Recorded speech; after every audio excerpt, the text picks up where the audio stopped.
माथे पर गर्म लोहे के निशान बनाने से लेकर मुंह में खौलता तेल डालने तक। आज हम बात करेंगे प्राचीन भारत में दी जाने वाली ऐसी खौफनाक सजाओं के बारे में जिन्हें सुनकर आप कहोगे India was never for beginners. नमस्ते भाई लोग, मेरा नाम है दादे और पहले हेडफोन्स लगा दो वरना फिर कहोगे बताया नहीं। 2000 साल पहले अगर आप पर कोई इल्जाम लगता तो ये है वो खौफनाक चुनौतियां जिनका आप सामना करते।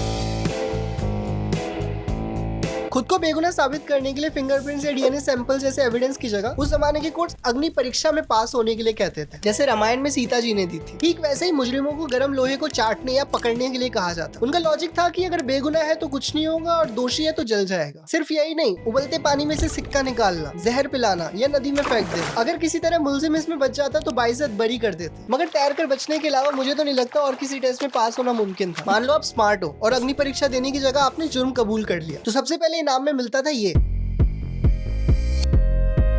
उस जमाने में पुलिस वेरिफिकेशन तो होती नहीं थी। बड़ा मुश्किल था ये पहचानना कि कौन पहले क्रिमिनल रह चुका है और किसका फर्स्ट टाइम है।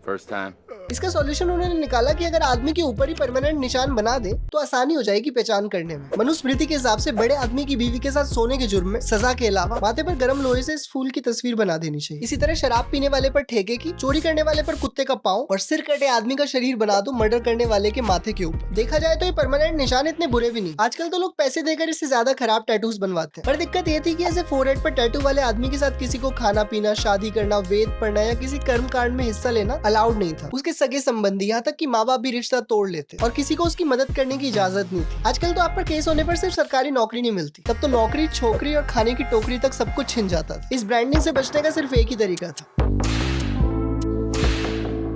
प्रायश्चित होता है अपने पापों को मानकर उनसे मुक्त होने के लिए काम करना। लेकिन इसे हल्के में मत लेना कि खुद कबूल कर लिया जुर्म तो सजा कुछ कम हो जाती होगी, बिल्कुल नहीं। जैसे मनुस्मृति में लिखा है, बड़े आदमी की बीवी के साथ सोने के जुर्म में आपको अपना औजार काटकर हाथ में लेना है और दक्षिण पश्चिम की ओर तब तक चलें जब तक गिर नहीं जाते। मौत से ही इस पाप की शुद्धि हो सकती। काफी ब्रूटल और काफी क्लियर कि ये प्रायश्चित करने का तरीका किसी बड़े आदमी ने लिखा है जो बिल्कुल नहीं चाहता था उसकी बीवी के साथ कोई भी सोए। सोना चुराने के प्रायश्चित में चोर को ओखली उठाकर राजा के पास ले जानी चाहिए ताकि राजा उसी ओखली से कूटकर उस पापी को जान से मार सके। अगर एंड में मरना ही था तो इतने सर्कस की क्या जरूरत थी। सोने या सोना चुराने जैसे बड़े गुनाहों का तो पता नहीं, लेकिन छोटे मोटे जुर्म के प्रायश्चित करने का ये फायदा था कि आप माथे पर टैटू से बच सकते थे। कई पनिशमेंट्स ही ऐसे घाव दे देती जिसके बाद ब्रांडिंग की जरूरत ही ना पड़े। जैसे हमारे पूर्वजों को लगता था जिस भी बॉडी पार्ट से जुर्म हुआ है अगर उसी हिस्से को काट दो तो अगली बार क्राइम होगा ही नहीं। तभी तो प्रायश्चित में औजार काटने का लिखा था। औजार पहली बार जेब कतरों के लिए पकड़े जाने पर 2 उंगली काटने की सजा थी, दूसरी बार हाथ पैर दोनों, और अगर वही जेब कतरा तीसरी बार भी पकड़ा गया तो मौत। इससे तो मैं और आप दोनों सहमत होंगे कि अगर कोई हाथ पैर कटने के बाद भी चोरी में सक्सेसफुल हो रहा है तो काफी खतरनाक बंदा है और उसे मारा ही जाना चाहिए। उसके दोनों ही हाथ नहीं थे, पता बेचारे के। भाई तेरे को इस बंदे पे तरस आएगा, वो स्कूल का सबसे बड़ा गुंडा था। चाणक्य के लिखे अर्थशास्त्र में तो पूरे चार्ट बने कि कौन से जुर्म में क्या काटना चाहिए जिससे कोई भी कंफ्यूजन ना हो। एक जानवर चुराने के लिए नाक का आगे का हिस्सा, एक बीवी के बेवफाई करने पर उसके नाक और कान दोनों, ब्राह्मण को गाली देने के लिए जीभ, गाड़ी, नाव या छोटा जानवर चुराने के लिए एक पैर, ब्राह्मण पर हाथ उठाने के लिए एक हाथ और एक पैर, और बड़ा जानवर, गुलाम या लाश के किसी सामान को चुराने के लिए दोनों पैर। सिर्फ यही नहीं, पूरी रेट लिस्ट है हाथ पैर नाक कान काटने की कीमत की, जो मेरे हिसाब से काफी अनफेयर है। आप बताओ, एक पैर काटना 300 पाना, एक हाथ 400 पाना। पाना उस टाइम की करेंसी थी जैसे आज रुपए है, लेकिन मुझे लगता है मेरा उल्टा पैर मेरे उल्टे हाथ से कई ज्यादा कीमती है। जेल में कैद रखना शायद उस टाइम फैशन में नहीं था, क्योंकि धर्मशास्त्र और अर्थशास्त्र में सिर्फ इतना लिखा है कि जेलें होती थी, उसकी सजा के बारे में कुछ खास नहीं। कोठरी में बस किसी मुजरिम को उसे सजा मिलने तक रखते होंगे कि कहीं वो भाग ना जाए। वो लोग ये दर्दनाक सजाएं एंटरटेनमेंट के लिए नहीं देते थे। 2 मुद्दे थे, पहला कि अपराध दोबारा ना हो, जैसे हाथ कटने के बाद चोर फिर से कैसे चोरी करेगा, और दूसरा कि जनता किसी को ऐसी सजा मिलते हुए देखने के बाद जुर्म करने से डरेगी। वैसे जब टीवी, इंटरनेट, मोबाइल नहीं थे तो ये सब देखकर थोड़ा तो एंटरटेनमेंट हो ही जाता होगा। जैसे आपका हो रहा है इस वीडियो से, तो लाइक कर दो और ऐसे क्रेजी कंटेंट के लिए चैनल सब्सक्राइब भी। और क्राइम रोकने और डराने के लिए सबसे बेस्ट सजा है भारत में आजादी के बाद से अब तक ऑफिशियली बहुत ही कम लोगों को फांसी की सजा दी गई है, क्योंकि आज मौत की सजा हमारे यहाँ रेयरेस्ट ऑफ रेयर केसेस में दी जाती है। कोई बहुत ही संगीन जुर्म हो गया तब, मगर पुराने लोगों के इस मामले में काफी खुले हाथ थे। आपको मौत की सजा मिल सकती थी ब्राह्मण को दारू पिलाने, सोना चांदी या कपड़ा चुराने, किडनैपिंग, करप्शन, दुश्मन सेना की मदद, घोड़ा या रथ चुराने, और ऑफ कोर्स किसी का मर्डर करने पर भी। लेकिन सीधा नहीं मारते थे, वो बड़ा बोरिंग हो जाता। गोली नहीं मारेंगे।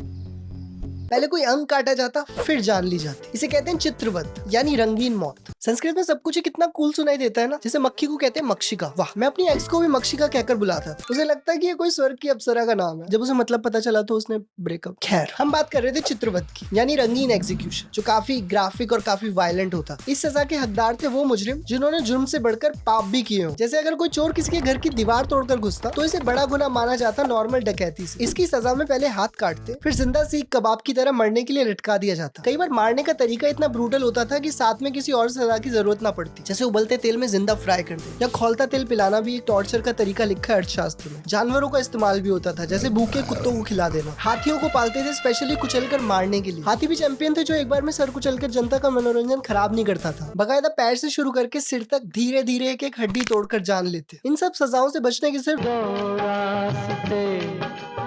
इन सजाओं से बचने के लिए या तो आप राजा के घर पैदा हो सकते थे या फिर किसी ब्राह्मण के। राजा के घर तो ऑब्वियस एक प्रिविलेज नाम की चीज होती है, लेकिन उस जमाने में ब्राह्मणों को भी मौत की सजा नहीं दी जाती थी। बौद्ध ने धर्मशास्त्र में लिखा है कि ब्राह्मण को मारने की बजाय टकला करके बेच देना चाहिए। वाह, ये बढ़िया है। आप ब्राह्मण होकर मर्डर भी कर सकते हो और साथ में फ्री हेयर कट भी मिलेगा। वहीं स्पेक्ट्रम के दूसरे छोर पर अगर आप शूद्र या उससे भी अनलकी अछूत के घर पैदा हो गए, तब तो बात बात पे मौत की सजा मिल सकती थी। अछूत ने ब्राह्मण को छुआ, मौत। शूद्र ने ब्राह्मण को छुआ, हाथ काट दो। हाथ उठाया, हाथ पैर दोनों काट दो। गाली देने पर जीभ, यहाँ तक कि ब्राह्मण की ओर पादने पर एनस तक काट देने के लिए लिखा गया। और अगर फिर वो ब्राह्मणों के कानून के बारे में कुछ कहे तो मुंह और कान में जलता हुआ तेल डाल देना चाहिए। समय के साथ जैसे जैसे समाज आगे बढ़ रहा है, अपराधियों को दी जाने वाली सजाएं कम घातक हो रही है। आज पनिशमेंट के तौर पर हमारे देश में किसी का हाथ पैर नहीं काटा जाता, बल्कि उसे बिग बॉस में सेलिब्रिटी बनाकर बुला लेते हैं। वहीं दुनिया के 195 में से 144 देशों ने डेथ पेनल्टी को खत्म कर दिया। समाज मानने लगा है कि अपराधियों को सुधार जरूरी है, ना कि उनसे बदला लेना। लेकिन आज भी उम्र कैद की सजा दी जाती है। तो सवाल उठता है कि किसी की आजादी छीनना उसकी जिंदगी छीनने से कैसे बेहतर है। अगर वीडियो पसंद आई तो लाइक और चैनल सब्सक्राइब कर दो। और दाढ़ी वाली औरत से लेकर करोड़पति बोने की सच्ची कहानी सुनने के लिए ये वीडियो देखो।